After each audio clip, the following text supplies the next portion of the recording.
In a dimly lit Catholic church in Rome, a woman in disguise entered the confession booth where Mother Teresa was secretly hearing confessions.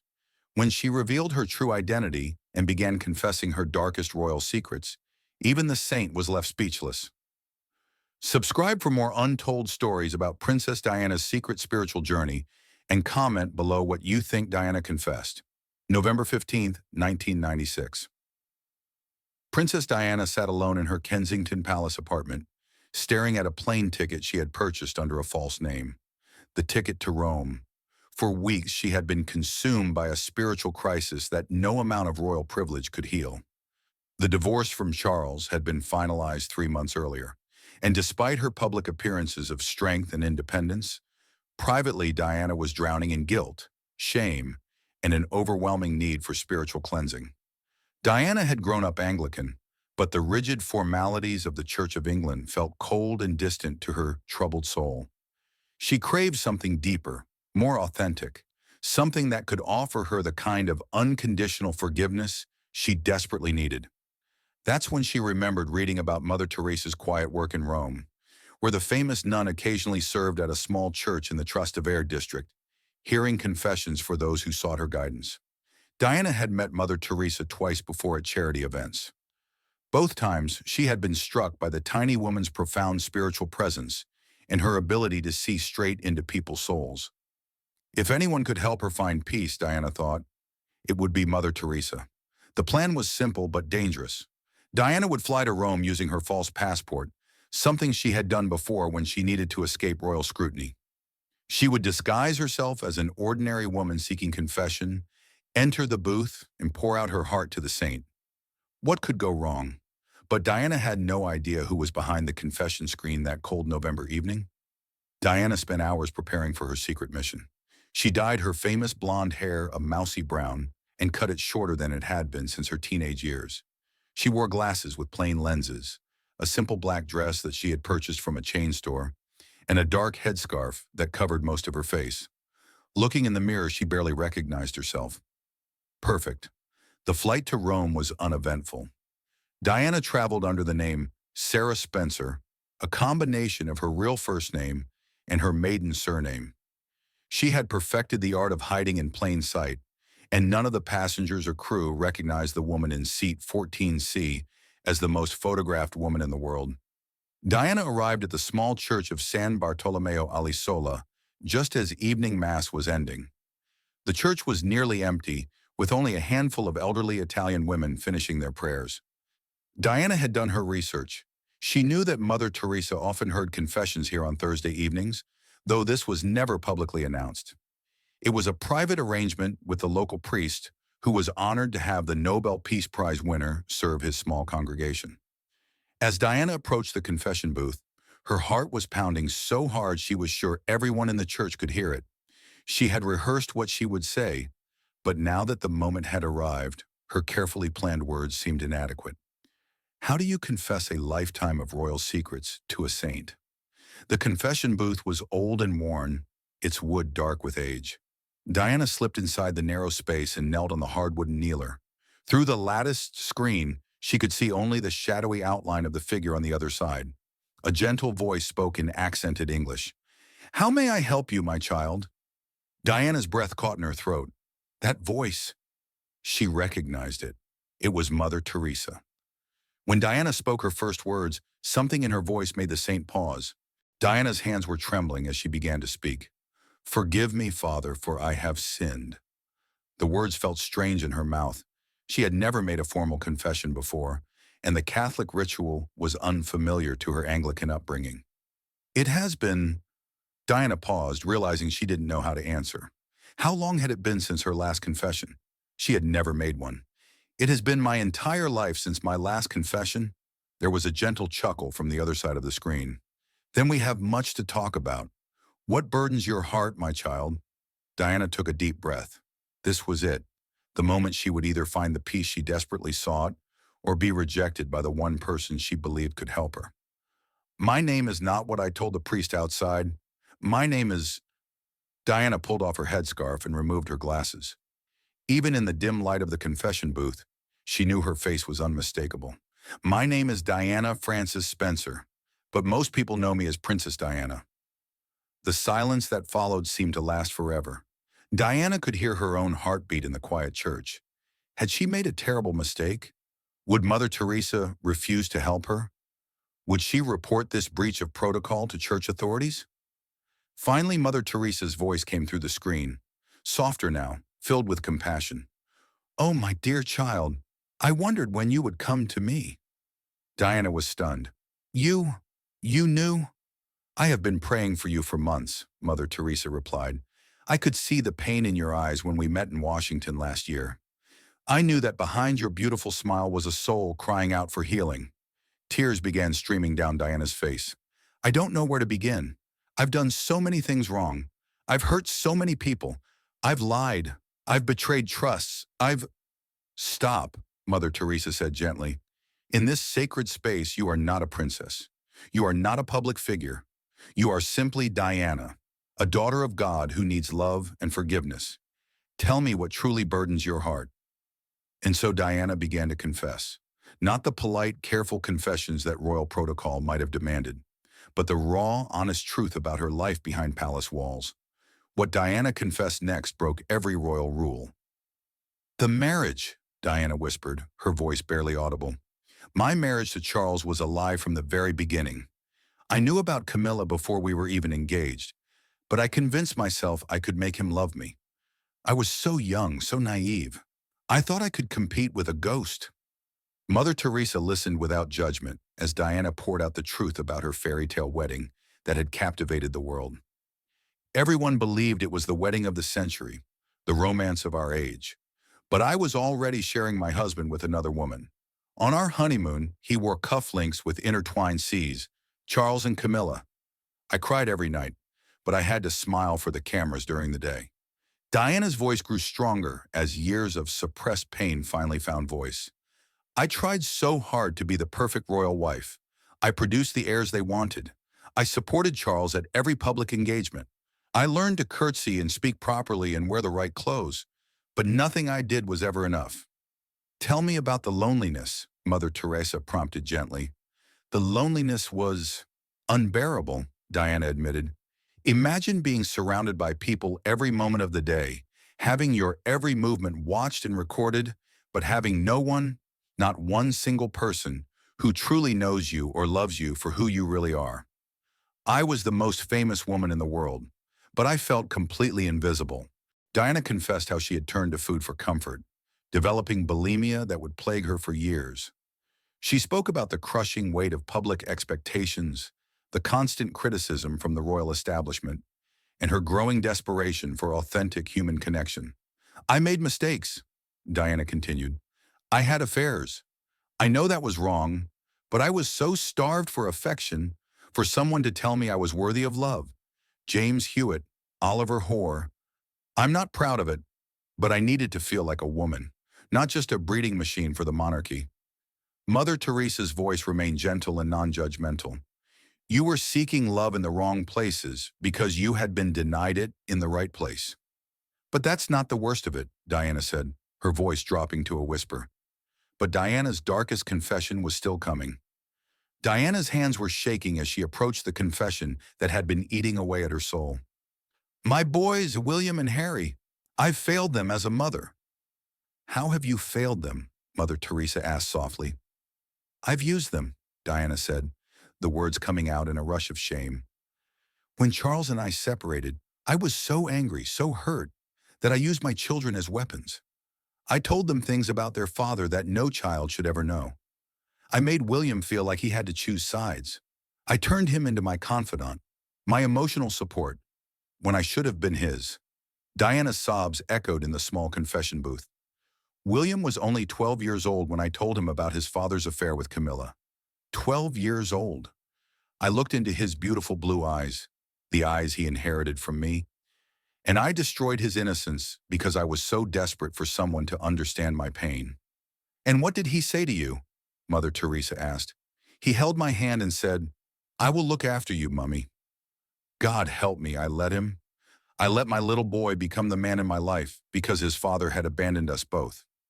I robbed him of his childhood because I couldn't handle my own pain like an adult." Diana confessed how she had coached both boys about what to say to their father, how she had made them feel guilty for spending time at Balmoral or Sandringham with Charles's family. She spoke about the times she had used their love for her to manipulate situations with the palace and how she had burdened them with her own emotional needs. Harry was younger, so I protected him more, Diana admitted, but I could see him watching, learning that love meant chaos and pain and choosing sides.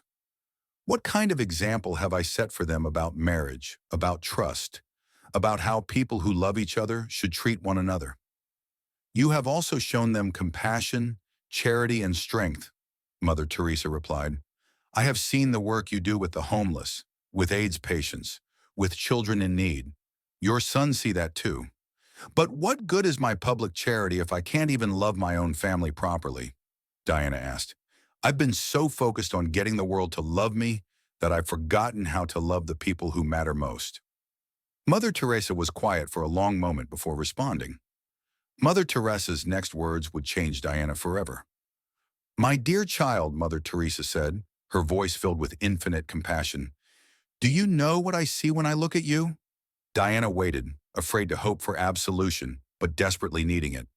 I see a woman who was given an impossible role when she was barely more than a child herself. I see someone who has made mistakes, yes, but who has loved fiercely and sacrificed greatly.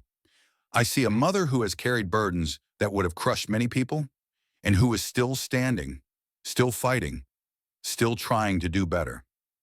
But the pain I've caused, the pain you've caused comes from the pain you are carrying. Mother Teresa interrupted gently.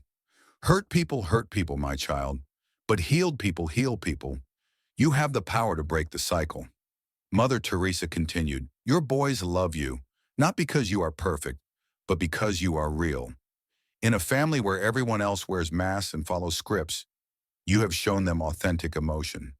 Yes, sometimes that emotion was inappropriate for them to witness, but you have also shown them that it is possible to care deeply, to fight for justice, to put your arms around the forgotten and marginalized. You think there's hope for me? Diana asked. I don't think there's hope for you, my dear. I know there is, but you must forgive yourself. You must stop carrying guilt for things you cannot change and focus on the love you can still give. Mother Teresa's voice grew stronger. Diana, listen to me very carefully. You were 19 years old when you married into the royal family. You were a teenager thrust into the most scrutinized role in the world, with no training, no preparation, no support system. Anyone who expected you to navigate that perfectly was being unrealistic. The church teaches us that confession is not just about admitting our sins, Mother Teresa continued. It is about releasing them. You have carried these burdens long enough. Will you let them go? Diana felt something shifting in her chest, as if a physical weight was being lifted. I want to. I want to let them go. Then tell me, do you forgive Charles for failing to love you as you deserved? Diana thought for a long moment. Yes, she said finally. Yes, I forgive him. He was trapped in that system just like I was. He loved someone else and was forced to marry me. That must have been its own kind of hell. Do you forgive Camilla? Another pause. I'm trying to. She didn't steal him from me. He was never really mine to begin with. Do you forgive the royal family for their coldness? Yes. They're protecting an institution they believe is bigger than any individual's happiness. I understand that now, even if I disagree with it. And most importantly, Mother Teresa said softly, do you forgive yourself? Diana began to cry again, but these tears felt different, cleaner somehow, like a spring rain washing away winter's debris. I don't know how.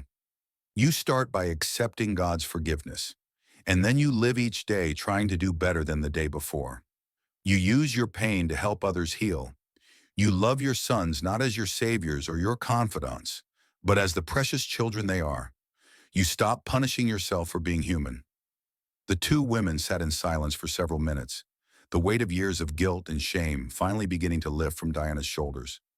Mother Teresa, Diana said finally, how do I know I'm really forgiven? Because, my child, forgiveness is not something you earn or deserve. It is something you receive, and you have just received it. From God, from me, and hopefully, in time, from yourself.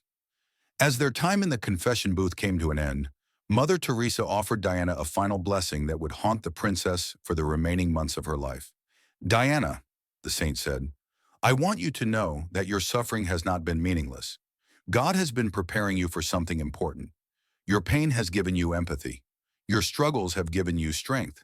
Your broken heart has given you the ability to heal other broken hearts." "What do you mean?" Diana asked. "I believe God has plans for you that go beyond your royal title.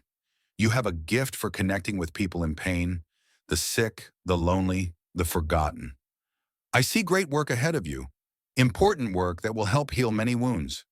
Diana felt a strange mix of hope and foreboding. "Do you really think so?" "I know so. But Diana," Mother Teresa's voice grew serious, "I also see danger ahead for you. The same qualities that make you powerful. Your refusal to be silenced, your determination to live authentically, your willingness to challenge unjust systems, these will make some people very angry." "What kind of danger?" Diana asked. "I cannot say exactly, but I want you to promise me something. Promise me that you will be careful. Promise me that you will trust your instincts. And promise me that you will never stop believing that you are worthy of love and protection." "I promise," Diana whispered, though she couldn't shake the feeling that Mother Teresa was trying to tell her something more, something she couldn't quite understand. "One more thing," Mother Teresa said as Diana prepared to leave the booth. "I want you to take this." Through the latticed screen, Mother Teresa passed Diana a small silver cross. "This belonged to my mother. I have carried it with me for 40 years. I want you to have it now." Diana accepted the cross with trembling hands. It was warm from Mother Teresa's touch, and surprisingly heavy for something so small. "I can't take this. It's too precious." "That is exactly why you must take it. When you feel lost or afraid, hold it and remember that you are loved by God, by me, and by millions of people whose lives you have touched without even knowing it." Diana emerged from the confession booth a changed woman. The guilt that had been crushing her for years wasn't completely gone. Healing is a process, not an instant cure. But she felt lighter somehow, as if she could finally breathe freely after being underwater for too long. She spent the flight back to London thinking about Mother Teresa's words.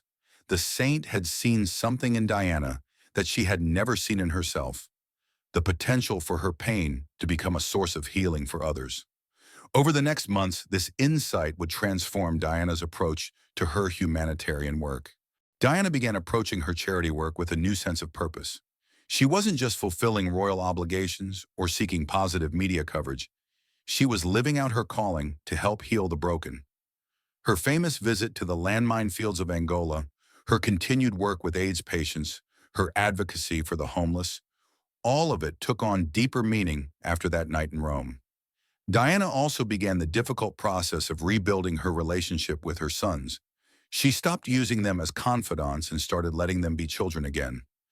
She apologized to William for burdening him with adult problems and worked to create healthy boundaries between her personal pain and her maternal responsibilities. "I want you boys to remember that love doesn't have to hurt," she told them one evening. "The way your father and I treated each other, that wasn't love. That was two broken people breaking each other. Real love is patient and kind and forgiving. I'm still learning how to do it properly, but I want to do better for you." Diana never told anyone about her secret confession to Mother Teresa. She kept the silver cross with her always, wearing it on a chain hidden beneath her clothes. During difficult moments, and there would be many more before her death 10 months later, she would touch the cross and remember Mother Teresa's words about being worthy of love and protection. What the world didn't know was that Diana and Mother Teresa maintained a secret correspondence after that night in Rome. Diana would write letters to the saint, not as Princess Diana, but simply as a woman seeking spiritual guidance. Mother Teresa would respond with handwritten notes full of wisdom and encouragement. In one letter, Diana wrote, "I feel like I'm finally becoming the person God meant me to be, not the person the world expects me to be." Mother Teresa replied, "God's plans for us are always bigger than our own plans for ourselves. Trust the journey, even when you cannot see where it leads." Their final exchange came in August 1997, just weeks before both women would die within days of each other. Diana wrote, "I feel like I'm on the verge of something important. I can't explain it, but I sense that all my pain and struggle has been leading to something bigger. I'm not afraid anymore. Mother Teresa's final letter to Diana read, "My dear child, your work is almost finished here. You have loved well, forgiven much, and helped many. Whatever comes next, know that you are ready for it. Know that you are beloved." When Diana died in Paris on August 31st, 1997, she was wearing Mother Teresa's silver cross. When Mother Teresa died 5 days later in Calcutta, she was holding Diana's final letter. The secret confession booth encounter between Princess Diana and Mother Teresa remains one of the most powerful examples of how authentic spiritual connection can transcend religious, cultural, and social boundaries. A young Anglican princess and an elderly Catholic saint found common ground in their shared commitment to healing the wounds of the world. Diana's transformation after that night illustrates the power of true confession, not the mere recitation of sins, but the courageous act of bringing our deepest shame into the light where it can be met with love and forgiveness. Mother Teresa didn't judge Diana for her failures. She helped her see how those very failures had prepared her for her true calling. The impact of that confession booth encounter rippled outward in ways that neither woman could have predicted. Diana's renewed sense of purpose led to some of her most important humanitarian work in the final months of her life. Her willingness to be vulnerable and authentic inspired millions of people to examine their own need for healing and forgiveness. Mother Teresa, for her part, was reminded that even those who seem to have everything, fame, beauty, wealth, can be among the most wounded and in need of grace. The encounter reinforced her lifelong belief that love and forgiveness are the only forces powerful enough to heal the human heart. Years later, those who knew both women would say that they could see a change in Diana after November 1996. She seemed more at peace with herself, more focused in her mission, more comfortable in her own skin. She had found what she had been seeking all her life: unconditional love and acceptance. The confession booth conversation between Princess Diana and Mother Teresa proves that healing is possible, even from the deepest wounds, that forgiveness can flow across any divide, that two broken people can find wholeness when they have the courage to be vulnerable with each other. And sometimes the most sacred conversations happen in the most unexpected places, like a dimly lit confession booth in a small Roman church, where a princess learned to forgive herself and a saint learned that even the most famous among us are desperate for grace. In the end, Diana and Mother Teresa were both women who used their pain to heal others. Their secret meeting reminds us that we are all more alike than different, all in need of the same fundamental things: love, forgiveness, and the courage to keep trying to do better. The silver cross that Mother Teresa gave Diana that night was eventually buried with the princess, but the spiritual connection they forged, the reminder that no one is beyond redemption and that our deepest wounds can become sources of healing for others, lives on as their shared legacy to the world. If this incredible story of spiritual connection and human vulnerability moved you, make sure to subscribe and hit that thumbs up button. Share this video with someone who needs to hear about the power of forgiveness and authentic confession. Have you ever experienced a moment of spiritual transformation? Let us know in the comments. And don't forget to ring that notification bell for more untold stories about the hidden spiritual lives of history's most fascinating figures.